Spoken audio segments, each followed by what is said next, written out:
According to a shocking new report from BuzzFeed News, the conservative social media alternative to Twitter, Parler, actually met with officials from the Trump organization and attempted to hammer out a deal wherein Donald Trump would agree that Parler would be the only social media he would use, and in exchange, Parler would give the Trump organization a 40% ownership stake in Parler. This all happened, by the way, while Donald Trump was still the president of the United States. As far as we know, this happened prior to the insurrection, certainly happened prior to Donald Trump being permanently banned from Twitter. This was something that his organization, allegedly without him involved in it, because you gotta mention that, as far as we know, there is no indication in these reports. In fact, they specifically say Trump was not involved in these conversations. So anyway, the organization's over there having conversations with Parler. Parler says, you get him to only use us. We give basically him, because he owns the Trump organization, 40% ownership stake. According to legal experts, this is 100% a violation of anti-bribery laws. And here's why. Donald Trump, as he and his own staff have said that his tweets were official presidential statements. So, if another outlet cuts a deal with the President of the United States, offering them money to only use their outlets to make their presidential announcements, boom, bribery.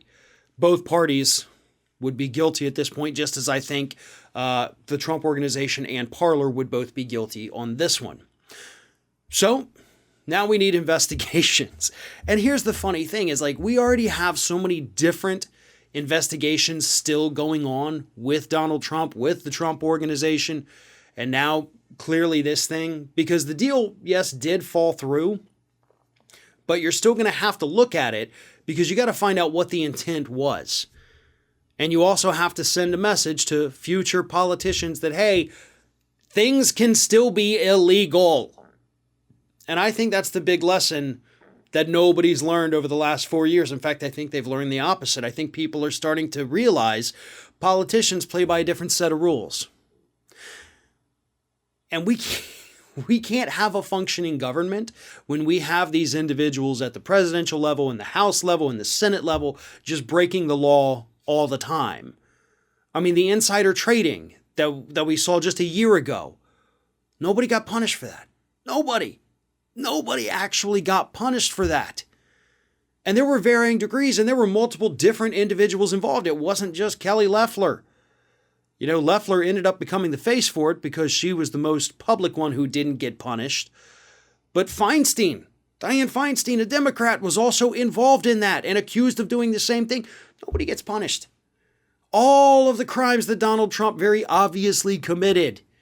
You know, even in the Mueller report, they said, yes, we've got 10 instances of obstruction of justice, at least. No punishment. And now this story. Why wouldn't they go to make this deal? Because they know nobody gets punished anymore.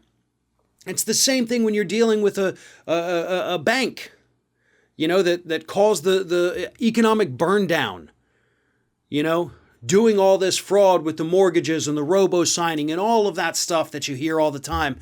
Nobody went to jail. So what happens? They get the little slap on the wrist. They kind of, dig their foot in the dirt and say, oh, I'm real sorry. That won't happen again. And then a few years later, it happens again. Because nobody gets punished. And as long as we just perpetuate this cycle, it's going to continue. And the next one to come after Trump will be far worse than him.